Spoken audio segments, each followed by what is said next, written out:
Game jams are a wonderful time, and I got to participate in one this year. Now, it wasn't the GMTK game jam, but that is a good one.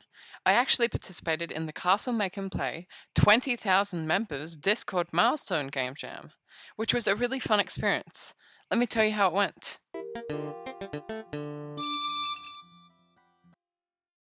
At the beginning of the jam, I first had a look at the prompt, which is presented as a little game in the engine, as you can see here. Now, after seeing the prompt, I got to work prototyping a game and planning. I eventually came with the simple idea of the character having 20 seconds to live, and they can pick up d20 dice to roll them for more time. At this point in time, I had basic assets, and the enemy was simply a red cube. When time runs out, the game does reset, but there will be a death screen eventually.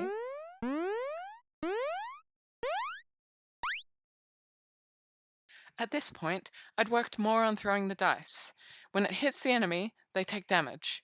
There's still only 3 rooms so far, and I went and researched a game called Flip or Lights Out, where the player has a grid of lights and they can toggle them on or off, but the adjacent pieces will also toggle themselves. This gives the player a challenge to get all of the lights off. I implemented this as one of the early puzzles.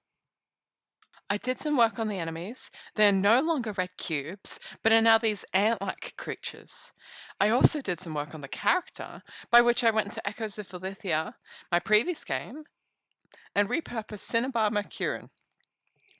After a little redesign, he's ready to be the nameless protagonist. I'll apologize that I was a bit inconsistent in recording. So now we have multiple rooms and decorations. I added a river and a puzzle to cross it. I had to change the collision so that the river wouldn't let the player across, but would let the dice across. I added an area to the left with a broken fountain and a treasure. That's most to mention. At the end of the day, I did some planning, as you can see. The next area, I wanted to have a shop in it, where the player could spend money for an advantage on their rolls. I also decided that the game would end when the player got a soul shard and mixed it with the treasure that they got at the shop. I added the shop and named the shopkeeper Inori.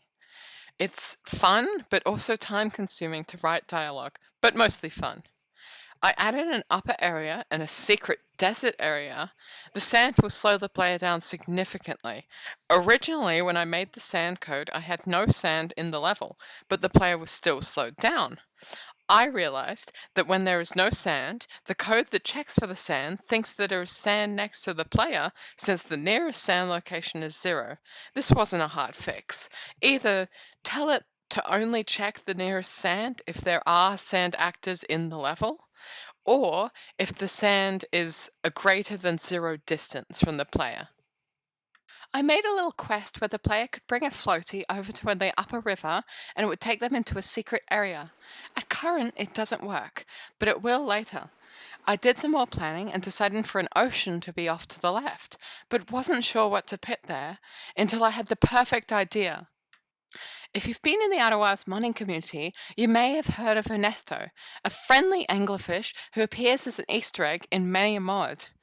I decided to add Ernesto to the ocean. I had the idea that Ernesto would give the player something if you fed a dice to them. So I did some research and came up with a design. If the player gives Ernesto an apple, which is an item from Inori's shop, Ernesto will turn your dice roll into a 20 if you roll it into their mouth. This did not become a major exploit. I repeat, this did not become a major exploit. Did some planning about the final area and made a roadmap checklist.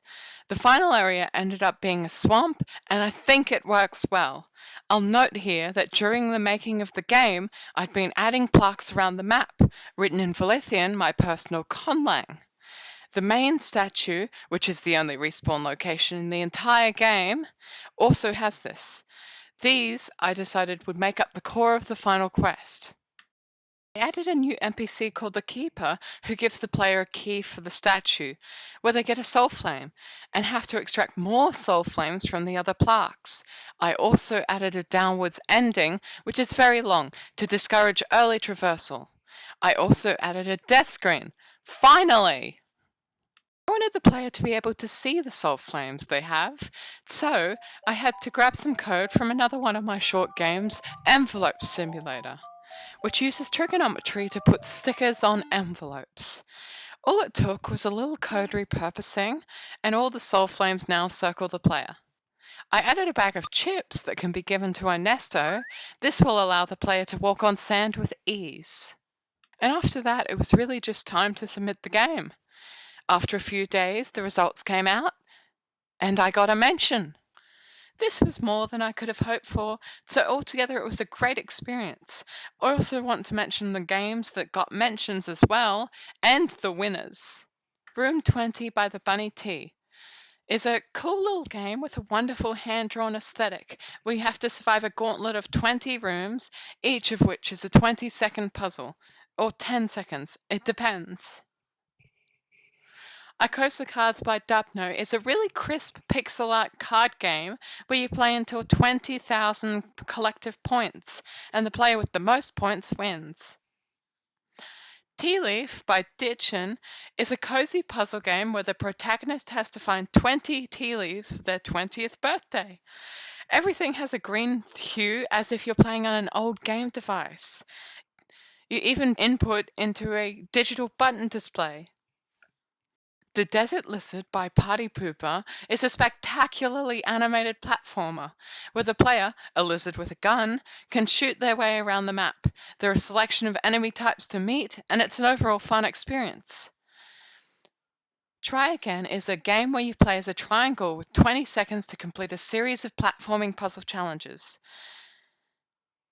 Now, third place was timed to Evac 20 by Isaacman13, which gives an interesting perspective of a 3D city where the player has to defend a group of people from hostiles. 20 Days Until Death by soyp is a fun and humorous game full of unique challenges and minigames, like taking someone's bug for a walk, all while paying your $20,000 debt. First place was Count Break by Trelsk, a quick and fun game of card with a spectacular AI in trying not to break 20. The expressions are stellar and sell the experience. The AI is so smug when it beats me for the 20th time.